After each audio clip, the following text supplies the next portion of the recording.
যারা ঢাকার গণ অধিকার পরিষদ এবং গণ অধিকার পরিষদের অঙ্গ সংগঠনের বিভিন্ন পর্যায়ে দায়িত্ব পালন করছে, তাদের বক্তব্য শুনেছেন। এবং আমি নিজে এখানে এসে বিমোহিত যে এই শরীয়তপুরের এতগুলো মেধাবী মানুষ আমাদের সাথে রাজনীতি করে এবং যারা বক্তব্য রেখেছে, অত্যন্ত সুন্দর এবং চমৎকার বক্তব্য রেখেছে। আমাদের যুব অধিকার পরিষদ ঢাকা মহানগর দক্ষিণের সাধারণ সম্পাদক শুভ, শ্রমিক অধিকার পরিষদের সভাপতি শাকিল, ছাত্র নেতা, যুব নেতা সহ অনেক নেতৃবৃন্দ। এবং আজকে আমরা যার উপলক্ষে এইখানে এসে উপস্থিত হয়েছি, এটি একটি ইতিহাসও বটে। সম্রাট নিজের মুখে বলেছে, সম্রাট নিজের মুখে বলেছিল, যেটা আপনাদের এখানেও বলেছে, যে ভাই আমি যদি মরে যাই আমার লাশ কবর দিবেন না, শেখ হাসিনার পতন না করে আমার লাশ কবর দেবেন, এটা সে আমাদেরকে বলেছে। এবং আমরা বলেছিলাম তুমি তো চাকরি করো, ইঞ্জিনিয়ার মানুষ, প্রতিষ্ঠিত মানুষ, বিয়ে শাদী করো, কিন্তু সে বলেছে শেখ হাসিনার পতন না করে আমি বিয়ে করব না। আসলে এই কথাটা শুনতে একটু মজার মনে হলেও কিন্তু বাস্তব। সে শেখ হাসিনার পতনের পরই বিয়ে করেছে এবং আমরা তাকে দোয়া করার জন্য এসেছি। একই সাথে সে যে দীর্ঘদিন ধরে মানবিক কার্যক্রম করে আসছিল, সে বলেছে ভাই আমার এলাকার সাধারণ মানুষ আপনাদেরকে দেখতে চায়, কথা শুনতে চায়। এবং সেই আবেগের সাড়া দিয়ে আমরা আজকে তার সেই মানুষদের সাথে, প্রিয়জনদের সাথে দেখা করার জন্য আজকে আমি এসেছি। আমাদের দলের সাধারণ সম্পাদক এসেছে, আমাদের অনেক নেতৃবৃন্দ এখানে এসেছে। আপনারা জানেন যে এই জুলাই গণ অভ্যুত্থানে এই ছাত্র জনতার, সাধারণ মানুষের যে বিরচিত ভূমিকা, বিশেষ করে একটা কথা না বললেই নয়। একটা কথা আছে, আমাদের বরিশালের মানুষ ওইদিকে বলে দরজার গাছ গরুতে খায় না। মানে এলাকার ছেলেপেলে আপনাদেরকে মনে হয় যে সম্রাট, কিন্তু এই সম্রাটের যে দুঃসাহসী ভূমিকা, সেটি আমি নিজেও মাঝে মাঝে বিস্মিত হয়েছি।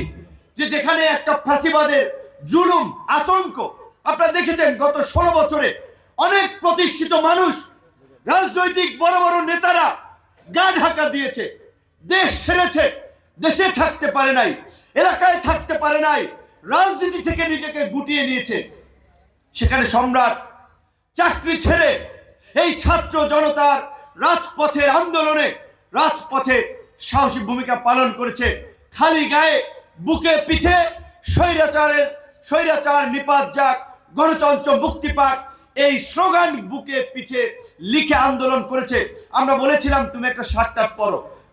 90-এর নূর হোসেন এরশাদ বিরোধী আন্দোলনে এই গুলিস্তানের 0 পয়েন্টে গুলিবিদ্ধ হয়েছিল। আমরা আশঙ্কা করেছিলাম কখন না জানি এই ছেলেকে তুলে নিয়ে যায়, গুম করে ফেলে দেয়। বিএনপির তুখোর ছাত্র নেতা ইলিয়াস আলী থেকে শুরু করে গুলিস্তানের কাউন্সিলর ছিল চৌধুরী আলম, এরকম অনেক মানুষকে গুম করেছে শেখ হাসিনা। কাজী শেখ হাসিনার কাছে তো সম্রাট কিছু না, তারপরেও সে তার লড়াই থেকে বিন্দুমাত্র কম্প্রোমাইজ করে নাই।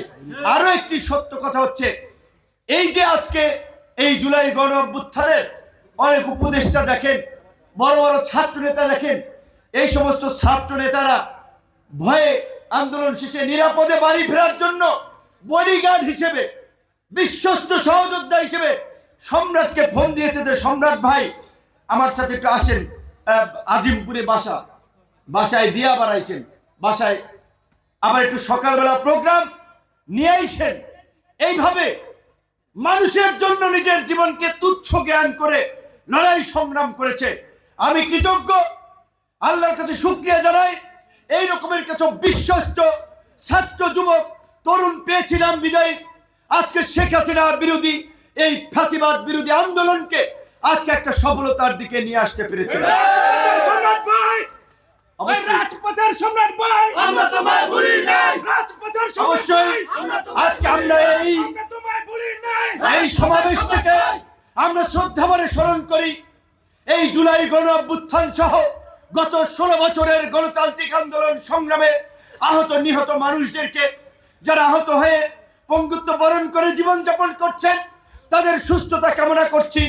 যারা নিহত হয়েছেন তাদেরকে আল্লাহ তাআলা বেহেশত নসিব করুক। একই সাথে আজকে বন্ধুগণ, আপনাদের সামনে দুটো কথা বলা খুবই প্রয়োজন, যেটি আমরা বলতে চাই। শেখ হাসিনার গত 16 বছরের জুলুম নির্যাতনের কারণে মানুষের যে ক্ষোভ তৈরি হয়েছিল, যে ঘৃণা তৈরি হয়েছিল, এই জুলাই গণ অভ্যুত্থানে তার বিস্ফোরণ ঘটেছিল।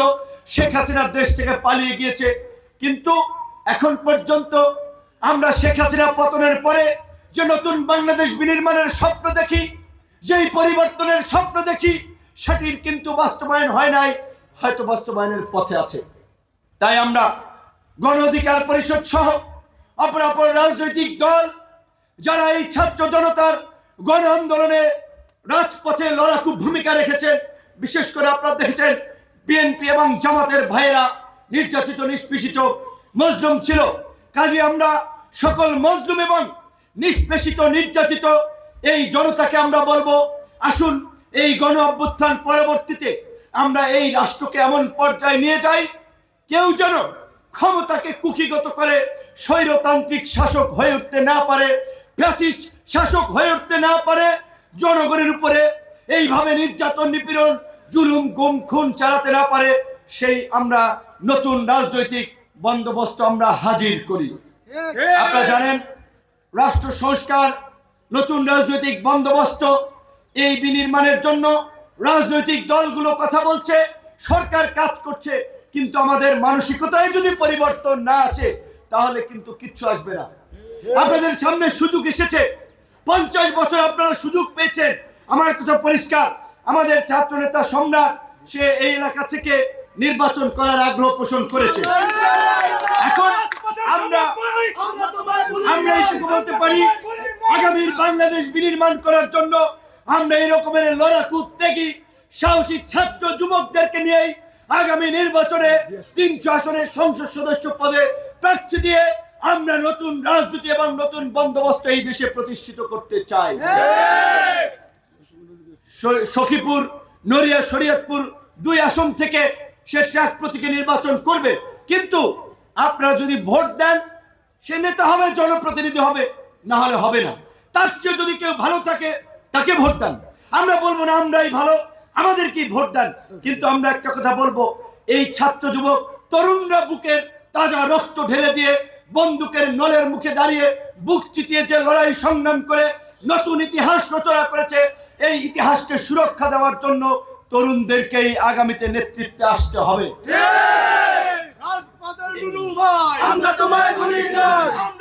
আপনারা একটা কথা জানেন, এই শরীয়তপুরের আমি নিজেও দেখেছি, আমার দক্ষিণাঞ্চলে যেহেতু বাড়ি, এই অঞ্চল দিয়ে যাতায়াত করতে হয়। টেলিভিশন, পত্র পত্রিকায় রিপোর্ট হয়েছে, এই শরীয়তপুরের মহাসড়ক থেকে ছোট সড়ক 60% সড়কের অবস্থা নাজুক। এই শরীয়তপুরের অনেক জায়গা ভাঙে, অনেক জায়গায় কমিউনিটি ক্লিনিক আছে, ডাক্তার নাই। চরাঞ্চলের মানুষগুলো দুঃসহ জীবনযাপন করে। সারা বাংলাদেশে শুধু শরীয়তপুর নয়, কৃষক দেখেন, যখন টমেটোর সিজন, টমেটো ফলাইয়া দাম পায় না, খেতে পয়সা বাড়ে। আলুর সিজন, দাম পায় না। পেঁয়াজের সিজন, দাম পায় না। কিন্তু কয়েক মাস পরেই আলু কিনে খেতে হয় 60 টাকা, পেঁয়াজ কিনে খেতে হয় 80 টাকা, 100 টাকা, 200 টাকা, এমনকি 250-300 টাকা পর্যন্ত যায়। কৃষক যখন শস্য ফলায় মূল্য পায় না, তার মানে আমাদের যে রাষ্ট্র ব্যবস্থা, তারা কৃষককে নিয়ে ভাবে না। যেই কারণে কৃষক যখন শস্য ফলায়, সেটা সংরক্ষণের ব্যবস্থা না থাকার ফলে কৃষকরা ক্ষতিগ্রস্ত হয়। কাজে আমরা এই কৃষক, শ্রমিক, সাধারণ মানুষের সন্তান হিসেবে আমরা বলতে চাই, আমাদের অগ্রাধিকার কৃষককে সুরক্ষা দেওয়া। কৃষক বাঁচতে দেশ বাঁচবে। কাজে কৃষকের পাশে দাঁড়ানো আমাদের অঙ্গীকার। আমাদের অঙ্গীকার, কৃষক, শ্রমিক, মেহনতি মানুষের সন্তানেরা যেন উচ্চ শিক্ষিত, মানসম্মত শিক্ষার মাধ্যমে তারা যেন এগিয়ে যেতে পারে। সেজন্য শহরের শুধু ইংলিশ মিডিয়াম স্কুল নয়, গ্রামের প্রাইমারি স্কুলে যেন ভালো শিক্ষক থাকে, হাই স্কুলে যেন ভালো শিক্ষক থাকে, ভালো শিক্ষা পদ্ধতি থাকে, গবেষণার যন্ত্রপাতি থাকে। আমরা সেগুলো নিয়ে ভাবছি, কিন্তু আমরা যদি জনপ্রতিনিধি হতে না পারি তাহলে তো আমাদের এই ভাবনা বৃথাই যাবে। তাই আমরা বলতে চাই, আমাদের এই এলাকার প্রতিনিধি হিসেবে এই আখতারুজ্জামান সম্রাটকে শরীয়তপুর 2 এর জন্য আপনাদের হাতে তুলে দিয়ে গেলাম।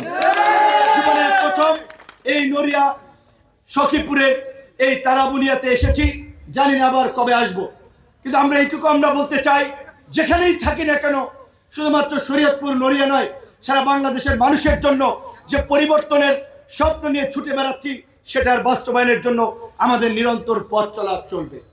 অপর রাজনৈতিক দলগুলোর কাছে একটি কথা বলতে চাই, আজকে আওয়ামী লীগের প্রতি যেই কর্মকাণ্ডের কারণে, যেই চাঁদাবাজি, রাহাজানি, মানুষের উপরে নির্যাতন, নিপীড়ন, দখল, হাট বাজার ইজারা নিয়ে চাঁদাবাজি, মানুষকে জিম্মি করা, এই সমস্ত দুর্বৃত্তায়নের কারণে আওয়ামী লীগের যে নির্মম নিষ্ঠুর পতন হয়েছে, সেই একই কাজ যেন মানুষ আমাদের মধ্যে খুঁজে না পায়। আজকে আওয়ামী লীগের পতন হয়েছে। আওয়ামী লীগের এই এলাকার দু একজন বড় বড় নেতা ছিল, আপনারা দেখেছেন, তারা দেশ ছেড়ে লন্ডনে পালিয়ে গেছে, দিল্লি পালিয়ে গেছে, তাদের ছেলে মেয়ে সেখানে আছে, তাদের ব্যাংক ব্যালেন্স আছে, তারা সেখানে সুখে আনন্দে মौज মাস্তি করতেছে। আর যারা কর্মী ছিল, তারা এখন চরে তরে পালায় পালায় বেড়ায়। তাই আমরা বলতে চাই, আওয়ামী লীগ এই জুলাইয়ের গণ অভ্যুত্থানের মধ্য দিয়ে একটি পরিত্যক্ত রাজনৈতিক দলে পরিণত হয়েছে। আওয়ামী লীগ একটি মরা লাশ, এই লাশকে নিয়ে টানাটানি করে লাভ হবে না। এখন আমাদের দায়িত্ব হচ্ছে এই লাশকে কবর দেওয়া, যাতে এই মরা লাশ দুর্গন্ধ না ছড়ায়।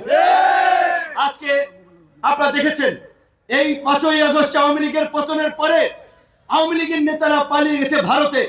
এতদিন ধরে আমরা যেটা বলছিলাম, আওয়ামী লীগ ভারতীয় দাবিদার একটি রাজনৈতিক দল, ভারতের এজেন্ডা বাস্তবায়নকারী একটি রাজনৈতিক দল, এখন তো আপনারা প্রমাণ পেয়েছেন। আজকে ভারতের সাথে পাকিস্তানের যুদ্ধংদেহী অবস্থা, চীনের সাথে সংকট, বাংলাদেশকেও তারা নানানভাবে অস্থিতিশীল করার জন্য ষড়যন্ত্র করছে, এবং ভারত এই ষড়যন্ত্রের অস্ত্র হিসেবে আওয়ামী লীগকে ব্যবহার করছে।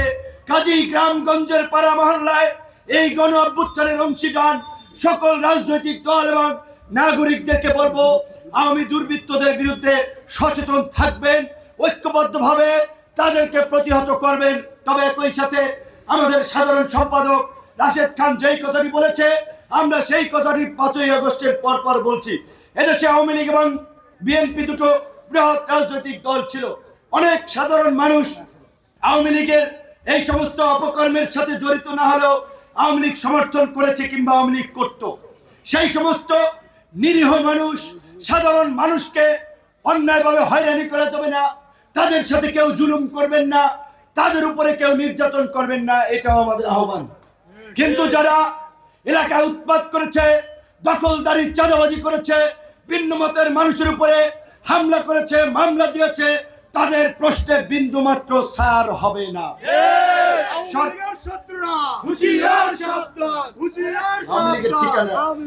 আওয়ামী লীগের ঠিকানা এই বাংলায় হবে না। আওয়ামী লীগের ঠিকানা এই বাংলায় হবে না। আমাদের পরিষ্কার কথা, আওয়ামী লীগের নামে কোন রাজনৈতিক দল এই গণ অভ্যুত্থান পরবর্তী বাংলাদেশে রাজনীতি করতে পারবে না। আমরা আরেকটা কথা আপনাদেরকে বলতে চাই, এই সরকার সকল রাজনৈতিক দলের সমর্থিত একটা সরকার। এই সরকারের কোনো বিরোধী দল নাই, আমরা কেউ সরকার বিরোধী না। সকলে মিলেমিশেই আমরা সরকারকে সহযোগিতা করে রাষ্ট্র সংস্কার এবং জন আকাঙ্ক্ষার বাস্তবায়নে কাজ করছি। সরকারের প্রতি আমরা আলাপ আলোচনায় যখন বসেছি, বারবার দাবি জানিয়েছি, অনতি বিলম্বে আওয়ামী লীগ এবং তার অঙ্গ সংগঠন ছাত্রলীগ, যুবলীগকে সন্ত্রাসী সংগঠন, গণহত্যাকারী সংগঠন হিসেবে নিষিদ্ধ করেন। ছাত্রলীগ নিষিদ্ধ হয়েছে, আশা করি অতি দ্রুত সময়ের মধ্যেই আওয়ামী লীগ, যুবলীগও নিষিদ্ধ হবে। আওয়ামী লীগের গুন্ডারা